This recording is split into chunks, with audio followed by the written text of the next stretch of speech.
Shalom, Bapak, Ibu, dan saudara-saudari yang terkasih dalam Tuhan Yesus Kristus. Tema hari ini adalah perumpamaan lalang di antara gandum. Terambil dari Matius 13 ayat 24 sampai dengan 30. Demikian.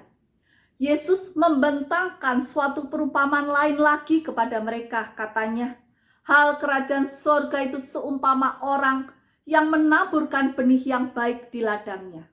Tetapi pada waktu semua orang tidur, datanglah musuhnya menaburkan benih lalang di antara gandum itu lalu pergi. Ketika gandum itu tumbuh dan mulai berbulir, nampak jugalah lalang itu. Maka datanglah hamba-hamba tuan ladang itu kepadanya dan berkata, Tuan, bukankah benih baik yang Tuan taburkan di ladang Tuan? Dari manakah lalang itu? Jawab tuan itu, seorang musuh yang melakukannya. Lalu berkatalah hamba-hamba itu kepadanya, jadi maukah Tuan supaya kami pergi mencabut lalang itu? Tetapi ia berkata, jangan, sebab mungkin gandum itu ikut tercabut pada waktu kamu mencabut lalang itu. Biarkanlah keduanya tumbuh bersama sampai waktu menuai. Pada waktu itu aku akan berkata kepada para penuai, kumpulkanlah dahulu lalang itu dan ikatlah berberkas-berkas untuk dibakar. Kemudian kumpulkanlah gandum itu ke dalam lumbungku. Demikianlah firman Tuhan. Hal kerajaan sorga itu seperti orang menaburkan benih gandum di tanah. Penggambaran ini hendak memberikan kita penggambaran tentang apa yang terjadi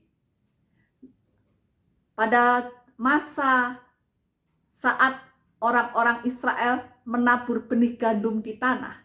Itu biasanya terjadi pada akhir musim dingin, ya. Dan ketika para penabur ini sudah selesai tugasnya, sudah malam, mereka lelah, mereka tidur.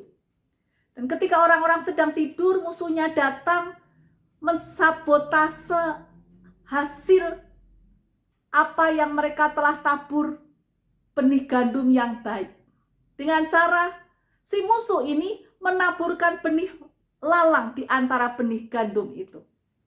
Lalang atau dengan kata lain benih rumput liar. Pada tahap awal pertumbuhannya sangat mirip dengan gandum, sehingga sangat mustahil untuk membedakan ini tanaman gandum, ini tanaman lalang atau rumput liar. Keduanya sekali lagi sangat mirip. Gandum dan lalang itu tumbuh bersama. Dan ketika dewasa, ketika mereka mengeluarkan bulirnya, buahnya, barulah di situ terlihat perbedaannya. Matius 7 ayat 20 berkata, dari buahnya lah kamu dapat mengenal mereka. Dan ketika para hamba pemilik ladang itu berkata, apakah kita mau cabut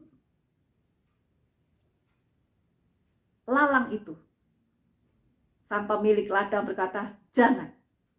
Karena ketika belum matang tanaman itu, tanaman yang sedang masih bertumbuh itu, sudah keluar bulirnya tapi belum matang, ya kelihatan bedanya. Ketika dicabut, akarnya sudah saling bertautak.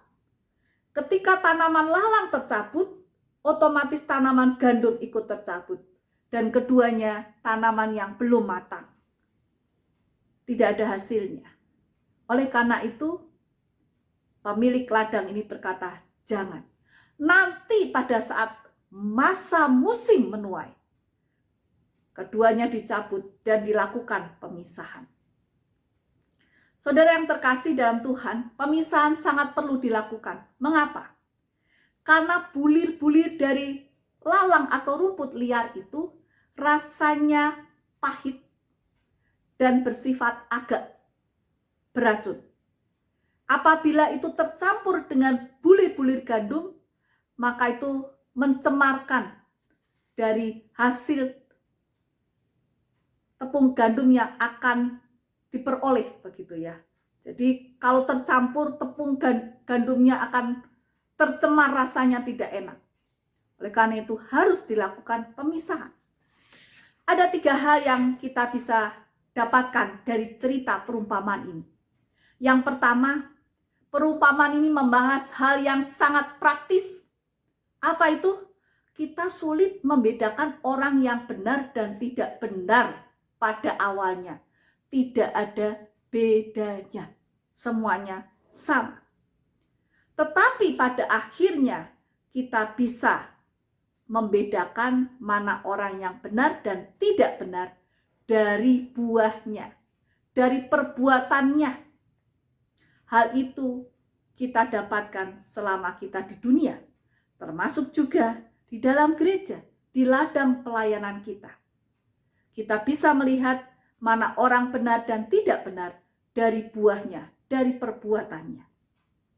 Yang kedua, Yesus meminta kita untuk bersabar dan tetap beriman bahwa Tuhan akan memisahkan gandum dan lalang itu pada waktunya. Di mana Tuhan akan memisahkan orang yang benar dan tidak benar itu pada waktunya Tuhan. Kita tidak boleh melakukan tindakan yang dimana saya ingin memisahkan yang benar dan tidak benar. Dengan kata lain kita melakukan penghakiman, begitu ya. Tidak boleh. Kita tidak boleh melakukan penghakiman sendiri.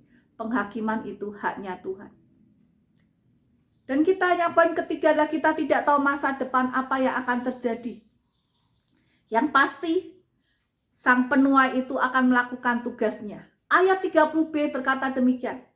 Pada waktu itu, aku akan berkata kepada para penuai, kumpulkanlah dahulu lalang itu dan ikatlah berberkas-berkas untuk dibakar. Kemudian kumpulkanlah gandum itu ke dalam lumbungku. Yang tidak benar akan mendapat penghukuman yang digambarkan dibakar. Sedangkan orang yang benar dikumpulkan dan dibawa masuk ke lumbungnya Tuhan, yaitu tempat di mana juga Tuhan berada. Dan oleh karena itu, mari kita tetap memiliki iman yang kuat. Kita tidak boleh iri melihat orang-orang yang tidak benar dan kelihatan hidupnya lebih enak. Dan kita kemudian berkata, wah kalau kayak seperti itu, tidak ada gunanya saya hidup benar. Tidak demikian. Tuhan berjanji, Tuhan akan membuat perbedaan. Tuhan akan memisahkan pada waktunya nanti.